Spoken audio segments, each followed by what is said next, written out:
um evento realizado ontem em São Paulo reuniu dois políticos de espectros políticos opostos, o presidente Lula e o governador de São Paulo, Tarcísio de Freitas. Apesar da rivalidade histórica entre o petista e o governador, que é aliado do ex-presidente Jair Bolsonaro, o clima no palco foi amistoso e amistoso até demais para outros políticos próximos dos dois, né, Francine? Exato, Dani. Teve uma troca de afagos, teve abraço, teve foto, teve risada que pegou todo mundo de surpresa. O que se esperava era que, assim como em outros eventos do Lula com governadores de oposição, quando os governadores vão, né, que tivesse ali aquela coisa mais light, palavras totalmente formais, mas não, um elogiou o outro, a gente vai ver isso daqui a pouco, né, mas uma coisa que pegou todo mundo de surpresa foi justamente isso, porque hoje, né, no caso da inelegibilidade de Bolsonaro, nesse momento em que Bolsonaro responde a todos esses processos, o Tarcísio é o principal nome, é o cotado para disputar a presidência de 2026, e o que se viu foi justamente essa reação amistosa. Tarcísio chegou a ser vaiado em alguns momentos ao falar ali pela plateia. Ele também teve que ouvir discursos relacionados aí ao extremismo, a também a questão da tentativa de golpe de Estado, ou seja, ele não ficou num ambiente confortável, mas o presidente Lula teve até em algum momento, quando as pessoas começaram a vaiar ele, fez assim, mexeu com a cabeça, né, dando uma negativa ali ao público. Então pegou muita gente de surpresa e repercutiu. E principalmente, né, Dani, assim, foram falas muito amistosas. Sim. E ninguém estava esperando por isso. A gente até tem essas falas. Vamos ouvir primeiro a fala do presidente Lula, que aconteceu em dois momentos diferentes ali, trazendo esse afago ao Tarcísio de Freitas. Quero cumprimentar o Tarcísio e dizer, Tarcísio, que você está fazendo história nessas parcerias que nós estamos construindo. Você pode ficar certo que o povo compreende o que está acontecendo. Pode ficar certo. Porque tem gente do lado do Tarcísio que não gosta de vê-lo do meu lado. E tem gente do meu lado que não gosta de me ver do teu lado. Ora, o que nós temos que ter consciência é que nós só temos um lado, é atender bem o povo de São Paulo e o povo do Brasil. Esse é o nosso lado e esse é o nosso compromisso. Portanto, Tarcísio, não se preocupe, que vai ter muita foto, eu e você junto. O que é mais grave para o nosso adversário é a gente estar rindo na foto. Isso vai deixar muita gente, pode até ter infarto na história, mas o que nós queremos é cuidar do povo de São Paulo e cuidar do Brasil. Parabéns, Tarcísio, parabéns, Rui Costa, e parabéns ao povo da Baixada Santista. Um abraço. Quero cumprimentar o Tarcísio. A gente até ouviu um pouquinho, né, Fran, de uma manifestação do público ali no fundo dessa fala, né, do Lula. E vamos ouvir, então, antes da gente continuar comentando, a fala do Tarcísio, que também teve um tom bem diplomático. Presidente, eu quero agradecer ao senhor, porque desde o início a gente teve as conversas sobre o túnel. O senhor colocou esse túnel com prioridade. Eu me lembro que ano passado nós fomos assinar a liberação de recursos do BNDES para as nossas obras, e a primeira pergunta que o senhor fez: como é que está o túnel, Tarcísio? Eu digo, presidente, se o senhor quiser, a gente vai construir para lançar esse túnel em fevereiro, que é o mês de aniversário do Porto de Santos. E você disse, então vamos fazer isso. E nós voltamos recentemente lá, e eu me lembro do que o senhor falou: não está na hora de ter disputa política, nós temos que atender o cidadão. Então o dia de hoje, de fato, é um dia de celebrar. O dia de hoje é um dia da vitória. É um dia da vitória do investimento. É um dia da vitória do entendimento. É o dia que a gente mostra e dá um exemplo que é possível sentar na mesa, é possível construir. Diferenças têm que ser deixadas de lado para que a gente chegue no consenso, para que a gente possa atender a população. É o dia de pensar no futuro. Pois é, Fran, eu acho que agora a gente falar das reações, né, a essa troca de...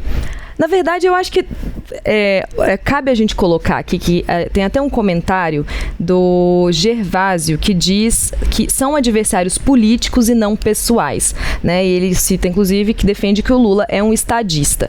E é um comportamento que eu acho que a gente tem uma surpresa, talvez, existe essa surpresa, porque o que a gente viu, né, várias vezes nos anos anteriores, né, nos últimos anos, foi, na verdade, uma rixa, né, assim, com, enfim, esses adversários políticos, ideologicamente adversários, né, ali que têm ideologias opostas, eles não se bicam, assim, eles não se afagam, às vezes se encontram em um evento ou outro, mas não existe essa troca de elogio, digamos assim, não existe esse agradecimento mútuo, não existe essa demonstração de parceria, né? E isso pegou não só o espectador, o eleitor, enfim, mas pega também os aliados de surpresa e gera reações, né?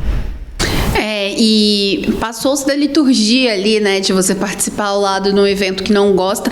E por mais que eles sejam adversários políticos, hoje, principalmente o discurso, por tudo isso, a questão também acabou sendo pessoal, né? Hoje os políticos levam muito a essa questão pessoal. Era uma obra extremamente importante para o estado de São Paulo, que é um túnel que liga Santos a Guarujá, né? Um túnel no mar. Então, uma obra importante que estava esperando aí há 100 anos, ou seja, ninguém também queria ficar fora dessa. É uma obra importante, precisa ter o carimbo do governo de São Paulo e também do governo Lula. Outras vezes, o Lula já havia reclamado de Tarcísio e outros governadores não comparecerem em determinados eventos, pensando em 2026, seja Tarcísio saindo à presidência da República ou a reeleição no governo de São Paulo, é importante que ele esteja nesses grandes assuntos, né? E ambos, eu acredito também, né, Dani, que eles tentaram dar acenos ao centro, né? Sim. No ponto de vista de mostrar justamente isso. Olha, a gente, por mais que tenha uma rivalidade política nas urnas, aqui a gente está tentando o melhor para o povo.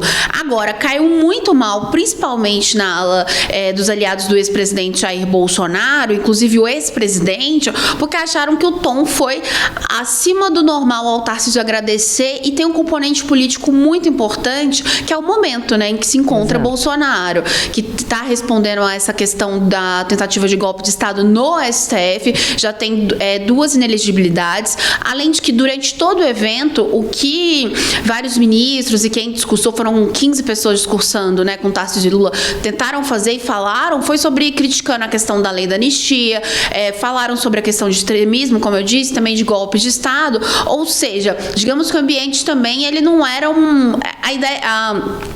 a avaliação foi o seguinte: ele estava num ambiente em que o ex-presidente Jair Bolsonaro foi criticado, então deveria ter tido uma outra postura, e aquela conversa ao pé do ouvido, abraço, tirando foto, e na política gestos são muito importantes, né? Isso incomodou, Dani, incomodou muito no governo. A avaliação é de que Lula está tentando mesmo fazer esse gesto ao centro ali, então digamos que para Lula ele mais ganha nesse caso do que perde. Agora, a gente sabe que o ex-presidente Jair Bolsonaro, ele se irrita muito quando se tem esse tipo de gestos de aliados, né? Seja a Lula ou a outros nomes da esquerda. Então, por mais que Tarcísio tente manter aí a defesa ao ex-presidente e tudo, ontem, digamos que as reações foram as piores nesse campo pro Tarcísio. Mas ele tá pensando eleitoralmente também, né? Exatamente. Pois é, e é isso. Eu acho que existe uma análise hoje, assim, já ouvi em várias análises de cientistas políticos e de pessoas que estão ali envolvidas, que a guinada agora do eleitorado, ela tende a ser mais ao centro também, depois de sair de um governo de direita, passar por um governo que tem que estar ali mais à esquerda, e que as coisas não melhoraram tanto assim, né, na perspectiva do povo, é que essa guinada ao centro, que essa opção por um discurso mais diplomático mesmo, uma coisa que seja mais política, como se fosse um retorno da velha política, será, né? Espero que não no sentido da corrupção da coisa toda, mas enfim, que a diplomacia ela realmente volte. Mas existe, então, esse esforço desses políticos de realmente saírem de um espectro político ideológico e se colocarem em um lugar de proposta, né, de ser propositivo e não necessariamente atacando o outro, enfim. E aí eu acho que é interessante a gente falar aqui sobre essa mudança de postura do Tarcísio para outros nomes, né, da direita, que ao invés, né, em vez de se colocarem ali como aliados, né, pensando agora em políticos com mandato, como o Romeu Zema, governador de Minas, o Ronaldo Caiado no Goiás, em Goiás, para, em vez de se colocarem como antagonistas, né, do presidente Lula, se coloca no caso do Tarcísio, na verdade, num sentido de parceria, né, Fran? Enquanto o Tarcísio tenta justamente buscar esse eleitorado, né, Dani? E é uma coisa importante, o Tarcísio sabe também que a conta política dele é o seguinte, se o ex-presidente Jair Bolsonaro se irritar, o Tarcísio pode não ser mais aliado a partir do momento X. Então ele também faz um cálculo político que ele precisa, por si só, ter o seu eleitorado, seja para uma presidência ou para um governo do Estado. E diante desse histórico de Bolsonaro de deixar alguns aliados pelo caminho, por eles não concordarem, enfim. Mas aí a gente pega, como você disse, o Romeu Zema, um Caiado, que não vão tentar uma reeleição do governo do Estado. A gente estava até falando isso antes, né, de entrar no ar, você trouxe esse ponto, que é justamente chega ali num tudo ou nada. Então a gente vê que o Zema, por exemplo, ele não divide palanque com Lula, e se dividir, ele vai dar ali na canela. Então, assim, por quê? Porque também não é a chance que ele tem para tentar puxar esse eleitor de direita, porque também não tem mais nada em jogo para ele, né? Ele só tem um caminho, se ele quiser ser vice ou presidente da República, mas ele não tem mais nada a perder, digamos assim. Da mesma forma o Caiado. O Caiado, ele é um pouco mais político, de fato, ele tá caminha velho, bem. Né? Exato. Então tem uma articulação melhor, mas ele também critica. E se for para criticar o Lula no mesmo palanque, ele vai criticar. E o que a gente vê, por isso que o Tarcísio surpreendeu tanto, né? Muito mais pelas alianças que o Tarcísio tem, porque também o perfil de Tarcísio não é um cara que ele não é um cara muito agressivo, assim, nesse ponto de vista, mas é interessante fazer essas comparações. Agora ver também quem tá querendo atingir que eleitorado. O Zema tá tentando se mostrar como um cara mais à direita, então por isso ele vai criticar mais o governo Lula também. Então depende de quem que você quer atingir, né? O Tarcísio já tem, de certa forma, esse eleitorado, então agora ele tem que puxar ali pro centro. Cálculos e cálculos. Essa tentativa, inclusive, até de se desvincular, né? Acho que você trouxe um pouco desse ponto aí, de se desvincular do ex-presidente Jair Bolsonaro no momento em que a situação dele está muito delicada, né? Que ele corre risco de ser preso, corre um risco de ter um julgamento ali no STF que vai realmente eliminar as chances dele de tentar uma entrada na eleição de 26. Então, essas figuras que se desvencilham do nome, né? Que é um nome que acaba ali de certa forma, é aquela coisa, né? Os políticos, eles querem os votos do Bolsonaro, mas não querem a rejeição.